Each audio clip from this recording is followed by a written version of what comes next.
मेरे प्यारे देशवासियों, नमस्कार। आज आपसे मन की बात एक ऐसे समय कर रहा हूं जब कोरोना हम सभी के धैर्य, हम सभी के दुख बर्दाश्त करने की सीमा की परीक्षा ले रहा है। बहुत से अपने हमें असमय छोड़कर चले गए हैं। कोरोना की पहली वेव का सफलतापूर्वक मुकाबला करने के बाद देश हौसले से भरा हुआ था, आत्मविश्वास से भरा हुआ था। लेकिन इस तूफान ने देश को झकझोर दिया है। साथियों, बीते दिनों इस संकट से निपटने के लिए मेरी अलग-अलग सेक्टर्स के एक्सपर्ट्स के साथ, विशेषज्ञों के साथ लंबी चर्चा हुई है। हमारी फार्मा इंडस्ट्री के लोग हों, वैक्सीन मैन्युफैक्चरर्स हों, ऑक्सीजन के प्रोडक्शन से जुड़े लोग हों या फिर मेडिकल फील्ड के जानकार, उन्होंने अपने महत्वपूर्ण सुझाव सरकार को दिए हैं।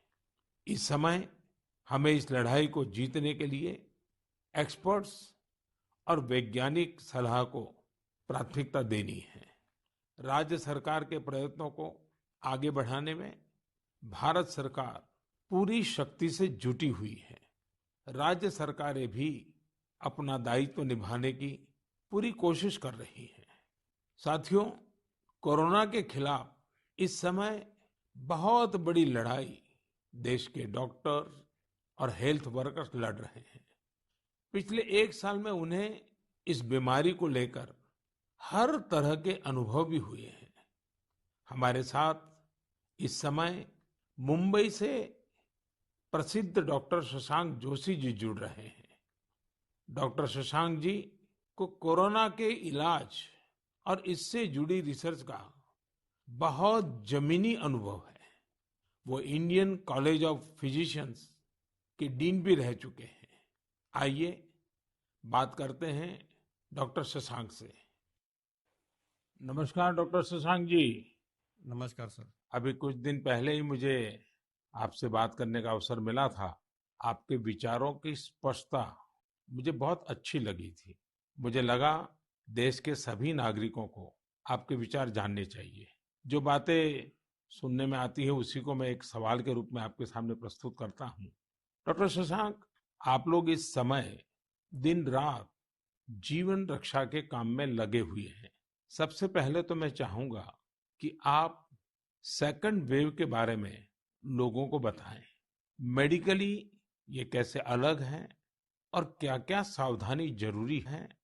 धन्यवाद सर। ये दूसरी बाढ़ आई है, ये तेजी से आई है। तो जितनी पहली बाढ़ थी उससे ये वायरस ज़्यादा तेज चल रहा है। लेकिन अच्छी बात यह है कि उससे ज़्यादा रफ्तार से रिकवरी भी है और मृत्यु दर काफ़ी कम है। इसमें दो तीन फर्क है।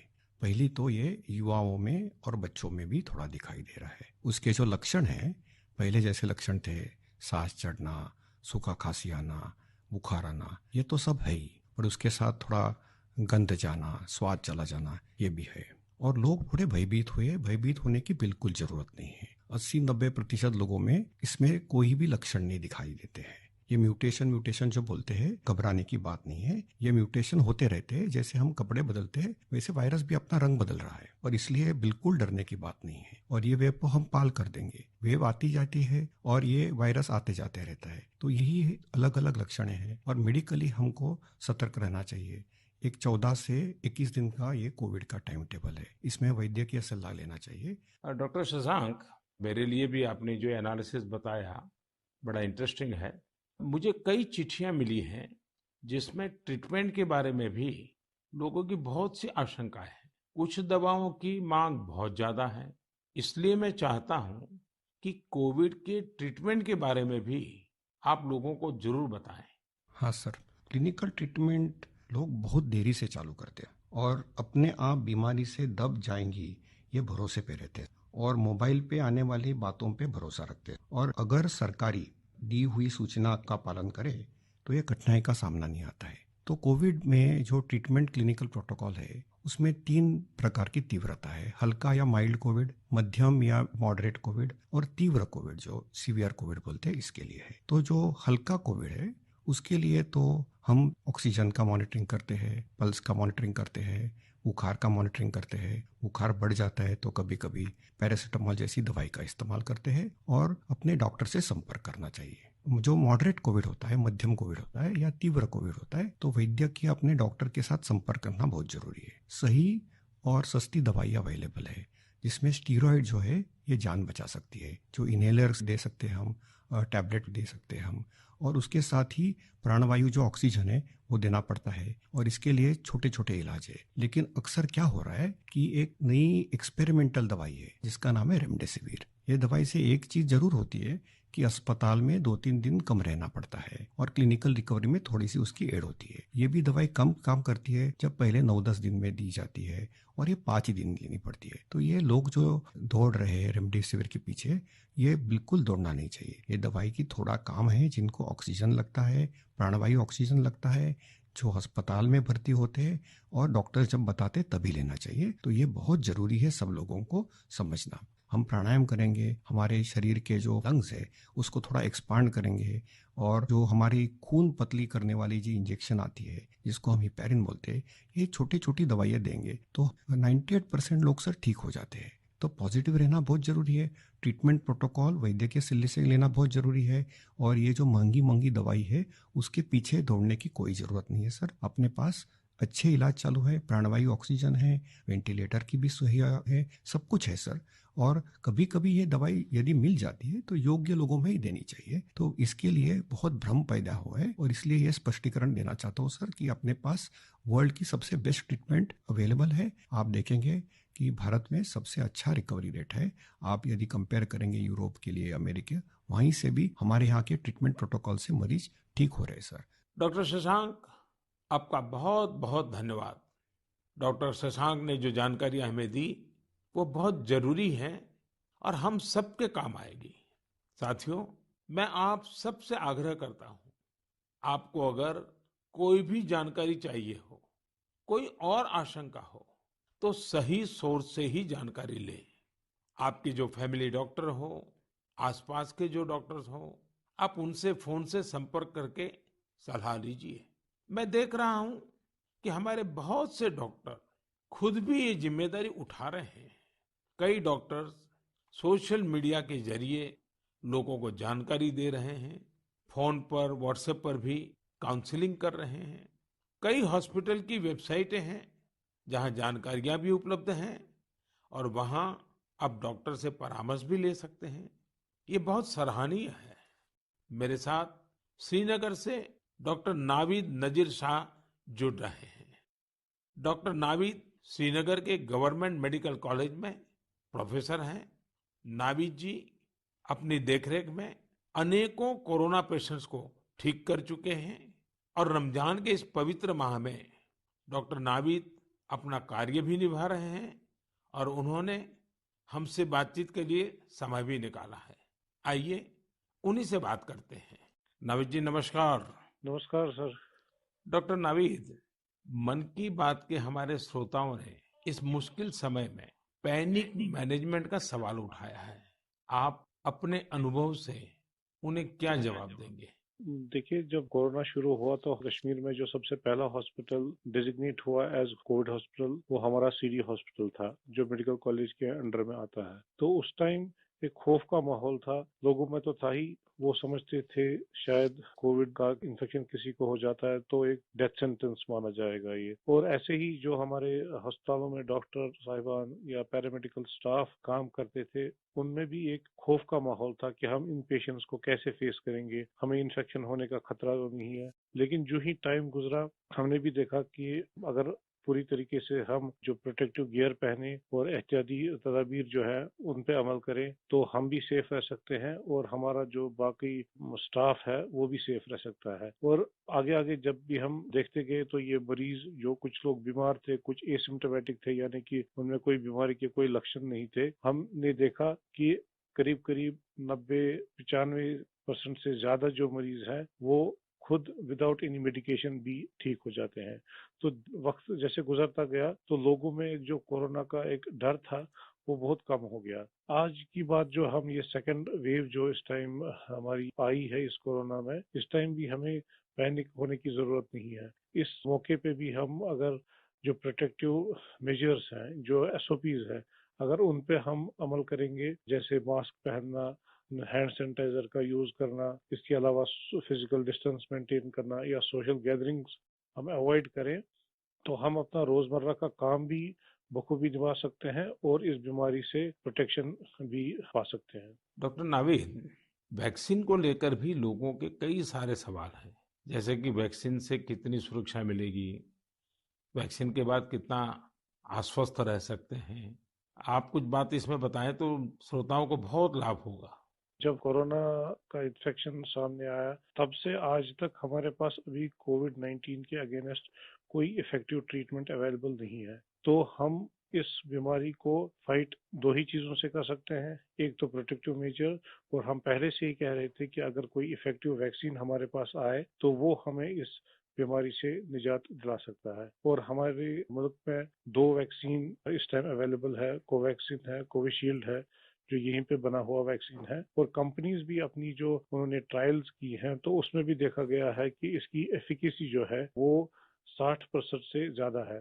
अगर हम जम्मू कश्मीर की बात करें, हमारी यूटी में अभी तक 15 से 16 लाख तक लोगों ने अभी ये वैक्सीन लगाया है। हाँ, सोशल मीडिया में काफी इसके जो मिसकंसेप्शन या मिथ्स इसमें आए थे कि ये साइड इफेक्ट्स हैं। अभी तक हमारे जो भी यहाँ पे वैक्सीन लगे हैं, कोई साइड इफेक्ट उनमें नहीं पाया गया है। सिर्फ जो आम हर किसी वैक्सीन के साथ एसोसिएटेड होता है, किसी को बुखार आना, पूरे बदन में दर्द, या लोकल साइट जहाँ पे इंजेक्शन लगता है वहाँ पे पेन होना, ऐसे ही साइड इफेक्ट्स हमने हर मरीज में देखे हैं। तो कोई ग्रॉस हमने कोई एडवर्स इफेक्ट नहीं देखा है। हाँ, और दूसरी बात, लोगों में ये भी आशंका थी कि कुछ लोग आफ्टर वैक्सीनेशन यानी वैक्सीन टीकाकरण के बाद पॉजिटिव हो गए। इसमें कंपनी से ही गाइडलाइंस है कि उसमें अगर किसी को टीका लगा है उसके बाद उसको इन्फेक्शन हो सकता है, वो पॉजिटिव हो सकता है, लेकिन जो बीमारी की सीवियरिटी है यानी बीमारी की शिद्दत जो है उन मरीजों में उतनी नहीं होगी। यानी कि वो पॉजिटिव हो सकते हैं, लेकिन जो बीमारी है वो एक जानलेवा बीमारी उनमें साबित नहीं हो सकती है। इसलिए जो भी ये मिसकंसेप्शंस हैं वैक्सीन के बारे में, वो हमें दिमाग से निकालने चाहिए। और जिसकी बारी आई, क्योंकि 1 मई से हमारा पूरे मुल्क में जो भी 18 साल से ज्यादा की उम्र के हैं उनको वैक्सीन लगाने का कार्यक्रम शुरू होगा, तो लोगों से अपील यही करेंगे कि आप आए, वैक्सीन लगवाएं और अपने आप को भी प्रोटेक्ट करें, और ओवरऑल हमारी सोसाइटी और हमारी कम्युनिटी इससे प्रोटेक्ट हो जाएगी कोविड-19 के इन्फेक्शन से। डॉक्टर नावीद, आपका बहुत बहुत धन्यवाद और आपको रमजान के पवित्र महीने की बहुत बहुत शुभकामनाएं। बहुत बहुत शुक्रिया। साथियों, कोरोना की इस संकट काल में वैक्सीन की अहमियत सभी को पता चल रही है। इसलिए मेरा आग्रह है कि वैक्सीन को लेकर किसी भी अफवाह में न आए। आप सभी को मालूम भी होगा कि भारत सरकार की तरफ से सभी राज्य सरकारों को फ्री वैक्सीन भेजी गई है, जिसका लाभ 45 साल की उम्र के ऊपर के लोग ले सकते हैं। अब तो 1 मई से देश में 18 साल के ऊपर के हर व्यक्ति के लिए वैक्सीन उपलब्ध होने वाली है। अब देश का कॉरपोरेट सेक्टर, कंपनियां भी अपने कर्मचारियों को वैक्सीन लगाने के अभियान में भागीदारी निभा पाएगी। मुझे ये भी कहना है कि भारत सरकार की तरफ से मुफ्त वैक्सीन का जो कार्यक्रम अभी चल रहा है, वो आगे भी चलता रहेगा। मेरा राज्यों से भी आग्रह है कि वो भारत सरकार के इस मुफ्त वैक्सीन अभियान का लाभ अपने राज्य के ज्यादा से ज्यादा लोगों तक पहुंचाएं। साथियों, हम सब जानते हैं कि बीमारी में हमारे लिए अपनी, अपने परिवार की देखभाल करना मानसिक तौर पर कितना मुश्किल होता है। लेकिन हमारे अस्पतालों के नर्सिंग स्टाफ को तो यही काम लगातार कितने ही मरीजों के लिए एक साथ करना होता है। ये सेवा भाव हमारे समाज की बहुत बड़ी ताकत है। नर्सिंग स्टाफ द्वारा की जा रही सेवा और परिश्रम के बारे में सबसे अच्छे से तो कोई नर्स ही बता सकती है। इसलिए मैंने रायपुर के doctor B.R. Ambedkar medical college hospital में अपनी सेवाएं दे रही सिस्टर भावना ध्रुव जी को मन की बात में आमंत्रित किया है। वो अनेकों कोरोना मरीजों की देखभाल कर रही हैं। आइए उन्हीं से बात करते हैं। नमस्कार भावना जी। आदरणीय प्रधानमंत्री जी, नमस्कार। भावना जी, यस सर। मन की बात सुनने वालों को आप जरूर ये बताइए कि आपके परिवार में इतनी सारी जिम्मेवारियां, इतने सारे मैंने मल्टीटास्क, और सर। उसके बाद भी आप कोरोना के मरीजों के साथ काम कर यस रही सर। हैं। कोरोना के मरीजों के साथ आपका जो अनुभव रहा वो जरूर देशवासी सुनना चाहेंगे, क्योंकि सिस्टर जो होती हैं, नर्सिस जो होते हैं, वो यस सर। पेशेंट के सबसे निकट होती हैं और सबसे लंबे समय तक होती हैं। Yes sir. तो वो हर चीज को बड़ी बारीकी से समझ सकती हैं। जी बताइए। जी सर, मेरा टोटल एक्सपीरियंस कोविड में सर 2 मंथ का है सर। हम 14 डेज ड्यूटी करते हैं और 14 डेज के बाद हमें रेस्ट दिया जाता है। फिर 2 महीने बाद हमारा ये कोविड ड्यूटी रिपीट होता है सर। जब सबसे पहले मेरी कोविड ड्यूटी लगी तो सबसे पहले मैं अपने फैमिली मेंबर्स को ये कोविड ड्यूटी की बात शेयर करी। ये मई की बात है और मैं ये जैसे ही मैंने शेयर किया, सबके सब डर गए, घबरा गए मुझसे। कहने लगे कि बेटा ठीक से काम करना। एक इमोशनल सिचुएशन था सर बीच में, जब मेरी बेटी मुझसे पूछी, मम्मा आप कोविड ड्यूटी जा रहे हो? तो उस समय बहुत ही ज्यादा मेरे लिए इमोशनल मोमेंट था। लेकिन जब मैं कोविड पेशेंट के पास गई तो मैं एक जिम्मेदारी घर में छोड़ के गई, और जब मैं कोविड पेशेंट से मिली सर तो वो उनसे और ज्यादा घबराए हुए थे। कोविड के नाम से सारे पेशेंट इतना डरे हुए थे सर कि उनको समझ में ही नहीं आ रहा था कि उनके साथ क्या हो रहा है, हम आगे क्या करेंगे। हम उनके डर को दूर करने के लिए उनसे बहुत अच्छे से हेल्दी एनवायरनमेंट दिए सर उन्हें। हमें जब ये कोविड ड्यूटी करने को कहा गया तो सर सबसे पहले हमको पीपी किट पहनने के लिए कहा गया सर, जो कि बहुत ही कठिन है। पीपी किट को पहन करके ड्यूटी करना सर, ये बहुत टफ था हमारे लिए। मैंने 2 मंथ की ड्यूटी में हर जगह 14-14 दिन ड्यूटी किए, वार्ड में, आईसीयू में, आइसोलेशन में सर। यानी कुल अलग। मिलाकर तो आप 1 साल से इसी काम को कर रही है। Yes sir.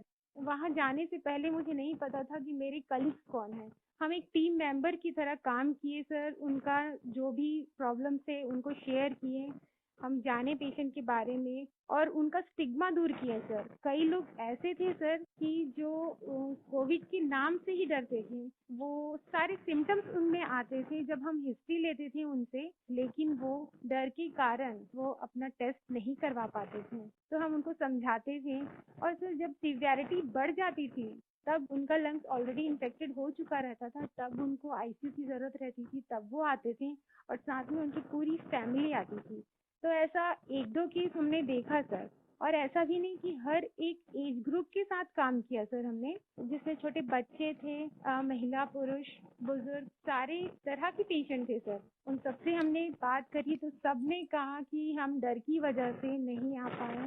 सबका यही हमें आंसर मिला सर। तो हम उनको समझाएं सर कि डर कुछ नहीं होता है, आप हमारा साथ दीजिए, हम आपका साथ देंगे। बस आप जो भी प्रोटोकॉल्स है उसे फॉलो कीजिए। बस हम इतना उनसे कर पाए सर। भावना जी, मुझे बहुत अच्छा लगा आपसे बात कर करके। आपने काफी अच्छी जानकारियां दी हैं, अपने स्वयं के अनुभव से दी हैं।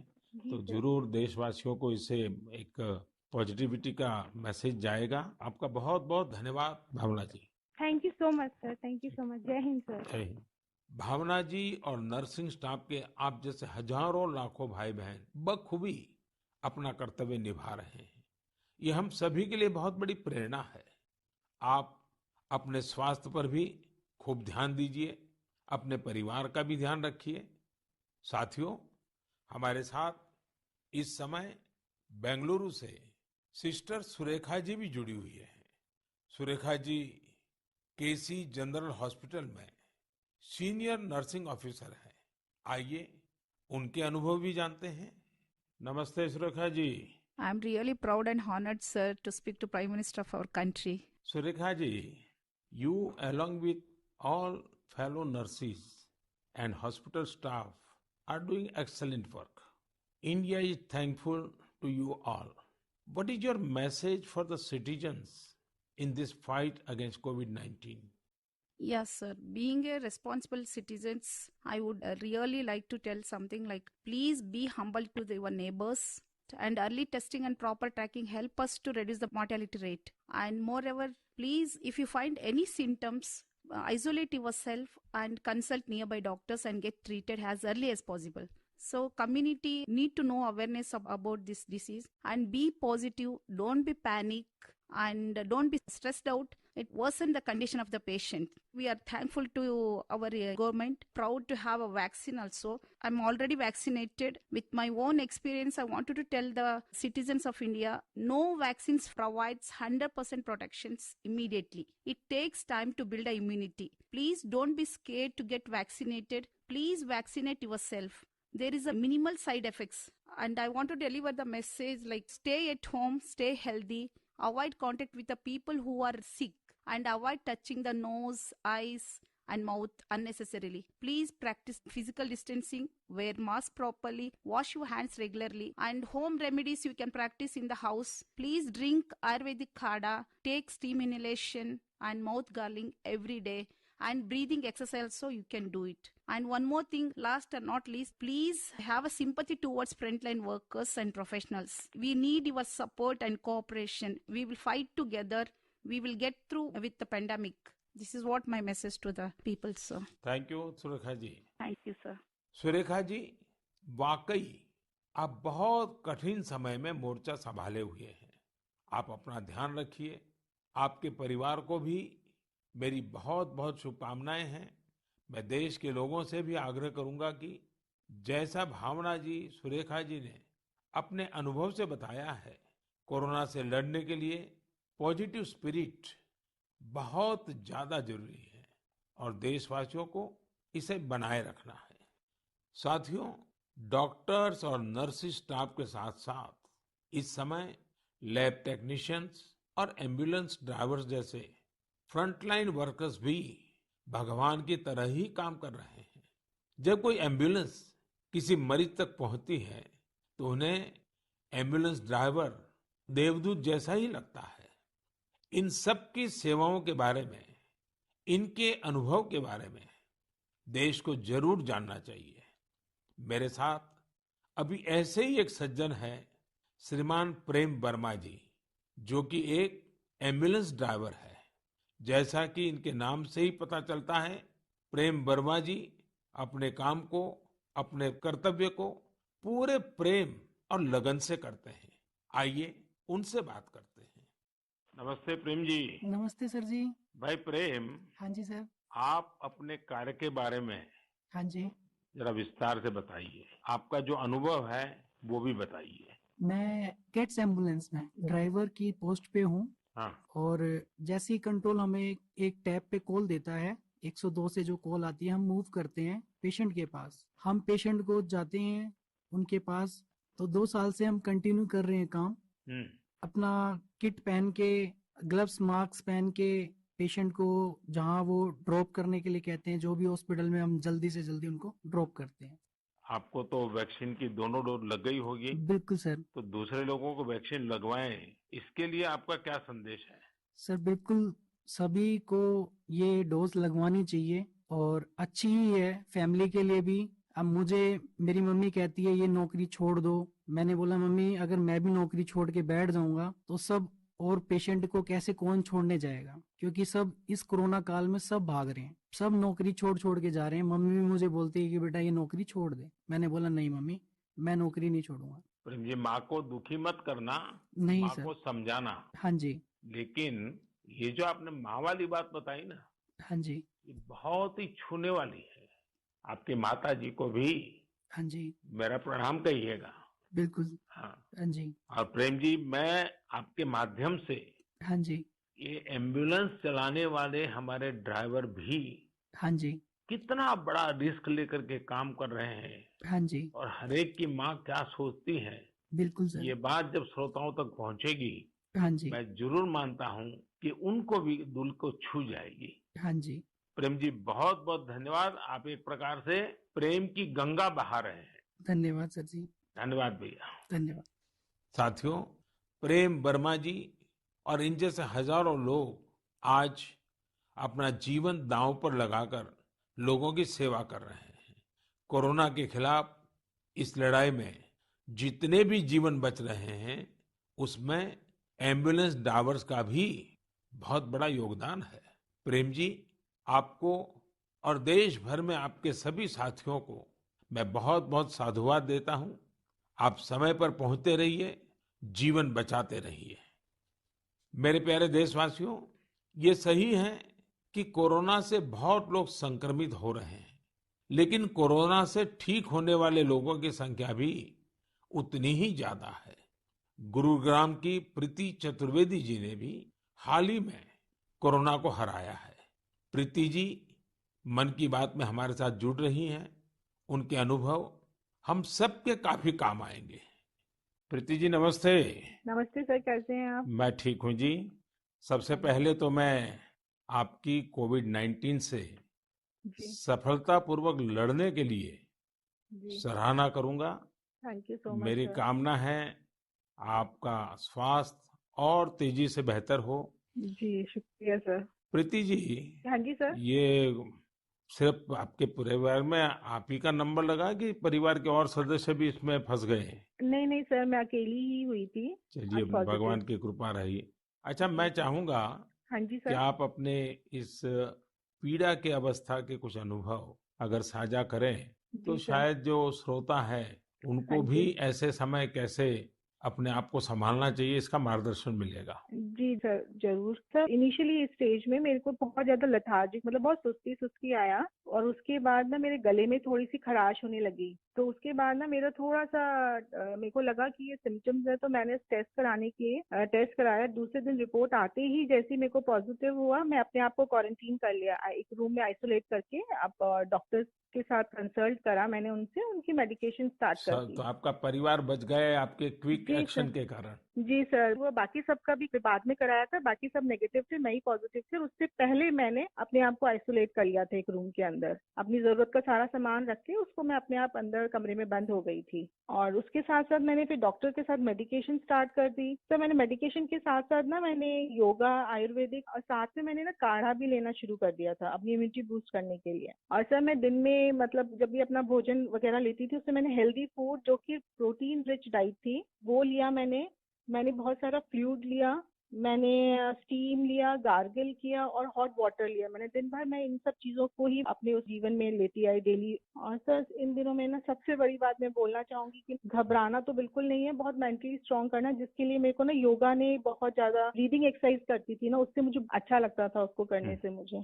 अच्छा प्रीति जी, जब अब आपका प्रोसेस पूरा हो गया, आप संकट से बाहर निकल आई, हाँ अब आपका जी। टेस्ट भी नेगेटिव आ गया है, हाँ जी तो सर। फिर आप अपने स्वास्थ्य के लिए, जी इसके सर। देखभाल के लिए अभी क्या कर रही है? सर मैंने एक तो योगा बंद नहीं किया है, ठीक है। मैंने काढ़ा अभी भी ले रही हूँ, और अपनी ना इम्यूनिटी बूस्ट रखने के लिए मैं अच्छा हेल्दी फूड खा रही हूँ अभी, जो कि मैं बहुत अपने आप को नेग्लेक्ट कर लेती थी, उस पर बहुत ध्यान दे रही हूँ मैं। धन्यवाद Preeti ji. Thank you so much sir. आपने जो जानकारी दी, मुझे लगता है ये बहुत सारे लोगों के काम आएगी। आप स्वस्थ रहें, आपके परिवार के लोग स्वस्थ रहें, मेरी आपको बहुत बहुत शुभकामनाएं। मेरे प्यारे देशवासियों, जैसे आज हमारे मेडिकल फील्ड के लोग, फ्रंटलाइन वर्कर्स, दिन रात सेवा कार्यों में लगे हैं, वैसे ही समाज के अन्य लोग भी इस समय पीछे नहीं है। देश एक बार फिर एकजुट होकर कोरोना के खिलाफ लड़ाई लड़ रहा है। इन दिनों मैं देख रहा हूं, कोई क्वारंटाइन में रह रहे परिवारों के लिए दवा पहुंचा रहा है, कोई सब्जियां, दूध, फल आदि पहुंचा रहा है, कोई एम्बुलेंस की मुफ्त सेवाएं मरीजों को दे रहा है। देश के अलग अलग कोने में इस चुनौतीपूर्ण समय में भी स्वयंसेवी संगठन आगे आकर दूसरों की मदद के लिए जो भी कर सकते हैं वो करने का प्रयास कर रहे हैं। इस बार गांवों में भी नई जागरूकता देखी जा रही है। कोविड नियमों का सख्ती से पालन करते हुए लोग अपने गांव की कोरोना से रक्षा कर रहे हैं। जो लोग बाहर से आ रहे हैं उनके लिए सही व्यवस्थाएं भी बनाई जा रही हैं। शहरों में भी कई नौजवान सामने आए हैं जो अपने क्षेत्र में कोरोना के केस न बढ़े, इसके लिए स्थानीय निवासियों के साथ मिलकर प्रयास कर रहे हैं। यानी एक तरफ देश दिन रात अस्पतालों, वेंटिलेटर्स और दवाइयों के लिए काम कर रहा है, तो दूसरी ओर देशवासी भी जी जान से कोरोना की चुनौती का मुकाबला कर रहे हैं। ये भावना हमें कितनी ताकत देती है, कितना विश्वास देती है। ये जो भी प्रयास हो रहे हैं, समाज की बहुत बड़ी सेवा है। ये समाज की शक्ति बढ़ाते हैं। मेरे प्यारे देशवासियों, आज मन की बात की पूरी चर्चा को हमने कोरोना महामारी पर ही रखा, क्योंकि आज हमारी सबसे बड़ी प्राथमिकता है इस बीमारी को हराना। आज भगवान महावीर जयंती भी है। इस अवसर पर मैं सभी देशवासियों को शुभकामनाएं देता हूं। भगवान महावीर के संदेश हमें तप और आत्म संयम की प्रेरणा देते हैं। अभी रमजान का पवित्र महीना भी चल रहा है, आगे बुद्ध पूर्णिमा भी है, गुरु तेग बहादुर जी का 400वां प्रकाश पर्व भी है। एक महत्वपूर्ण दिन पोचिशे बोईशाख टैगोर जयंती का है। ये सभी हमें प्रेरणा देते हैं अपने कर्तव्य को निभाने की। एक नागरिक के तौर पर हम अपने जीवन में जितनी कुशलता से अपने कर्तव्यों को निभाएंगे, संकट से मुक्त होकर भविष्य के रास्ते पर उतनी ही तेजी से आगे बढ़ेंगे। इसी कामना के साथ मैं आप सभी से एक बार फिर आग्रह करता हूं कि वैक्सीन हम सबको लगवाना है और पूरी सावधानी भी रखनी है। दवाई भी, कड़ाई भी, इस मंत्र को कभी भी नहीं भूलना है। हम जल्द ही साथ मिलकर इस आपदा से बाहर आएंगे। इसी विश्वास के साथ आप सभी का बहुत बहुत धन्यवाद।